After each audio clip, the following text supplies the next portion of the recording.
Samsung এর এ সিরিজের phone মানে একটা ব্যালেন্স প্যাকেজ। A35 ডিভাইসটা লঞ্চ হয়েছিল 2024 সালে। এখন 25 সাল, 1 বছর পরে এই ফোনটা কেমন চলতেছে এটাই আমরা আজকে ফাইন্ড আউট করব। এই ডিভাইসটা বেশ কিছু সময় আমার কাছে ছিল, ফলে একটা ভালো ইউজার রিভিউ আপনি পাবেন। A35 এর ডিভাইসটা আমরা নিয়ে আসছি দর্শনা গ্যাজেট ওয়ার্ল্ডের কাছে। তাদের কাছে এই ডিভাইসটা অ্যাভেলেবেল আছে, আপনারা চাইলে তাদের ফেসবুক পেজ থেকে একবার ঘুরে আসতে পারেন, আমি লিঙ্ক দিয়ে দিচ্ছি। একটা মজার বিষয় হচ্ছে স্যামসাং এখানে বলছে যে তারা 4 বছরের আপডেট দিবে। এখন অ্যান্ড্রয়েড 15-এ আছে এবং One UI 7.0-তে আছে। ফোনটা খুব সুন্দর রান করে, এতে কোনো ধরনের সমস্যা নেই। একটা ভালো ইউআই এক্সপিরিয়েন্স যদি আপনি চান তাহলে স্যামসাংয়ের দিকে আপনার যাইতে হবে। সমস্যা একটা এখানে আছে, এটার যে চিপ আছে Exynos 1380, এটা 5 ন্যানোমিটারের একটা চিপটা আসলে স্যামসাংয়ের নিজস্ব চিপ।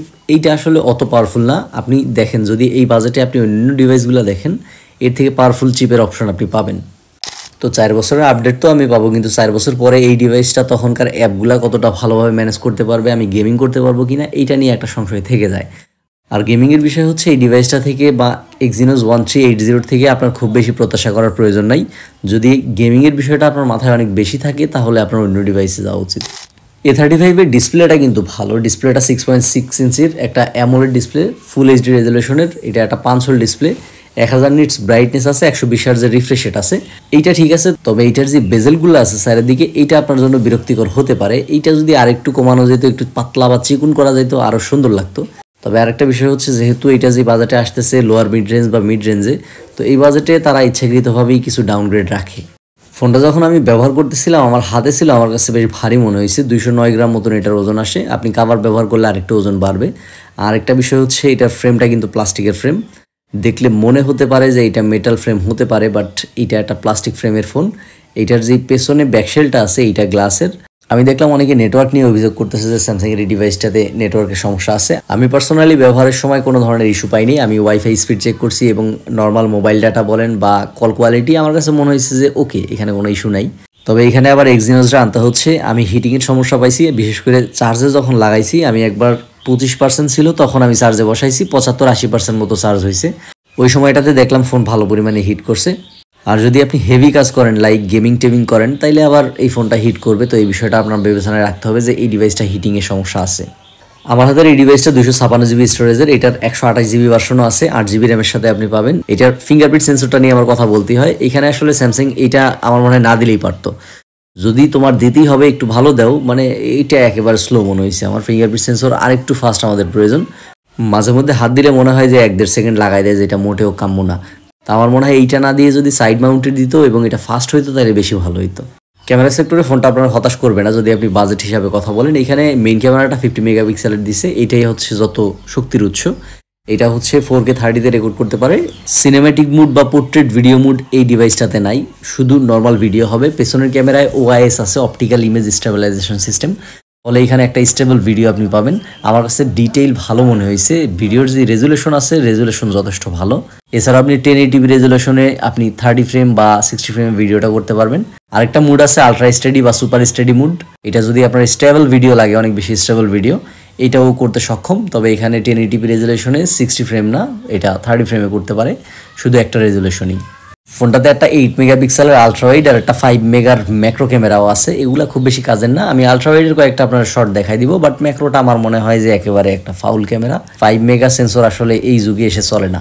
সামনেরটা 13 মেগাপিক্সেলের, এইটা দিয়েও 4K 30-তে রেকর্ড করা যায়। স্যামসাংয়ের এই বিষয়টা আমার কাছে ভালো লাগে যে সামনের ক্যামেরায়ও মিড রেঞ্জ ডিভাইসে আমরা 4K-তে ভিডিও রেকর্ড করতে পারি।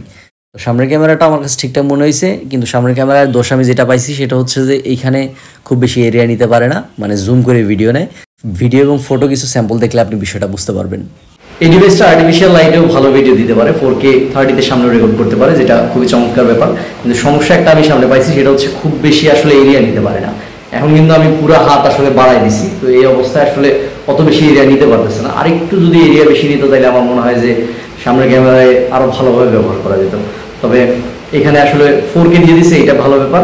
আর একটা বিষয় হচ্ছে এখানে OIS নাই। এখানে যেই সিস্টেমটা কাজ করে আপনার স্টেবিলাইজেশনের যে সিস্টেমটা, এইটা মূলত ইলেকট্রনিক উপায় খানিকটা। এই ডিভাইসটা ভালো ভালো ছবি আপনারা দিবে। নর্মাল লাইট কন্ডিশনে এটা অসাধারণ কিছু ছবি দিবে। পোর্ট্রেট ছবিগুলো বেশ ভালো আসে। সর্বোচ্চ আপনি 10x জুম পাবেন ফটো এবং ভিডিওতে। পোর্ট্রেট আমি যেটা বলতেছিলাম, লো লাইটও যদি হয় এটা ভালো পোর্ট্রেট নিতে পারতেছিল। এটার যে মেইন ক্যামেরাটা আছে 50 মেগাপিক্সেলের, এইটা দিয়ে যখন আপনি ছবি তুলবেন ভালো ডিটেইল কিন্তু পাবেন। তবে নর্মালি যদি আপনি ছবি ধরেন এটা 12 মেগাপিক্সেলে তুলতে পারে। আপনি 50 মেগায় তুলতে চাইলে এটা আলাদাভাবে সিলেক্ট করে তারপরে এটা তুলতে হবে। ব্যবহার করতে করতে এই বিষয়টা আপনার ক্লিয়ার হয়ে যাবে যে কীভাবে ছবি ভালো আসছে।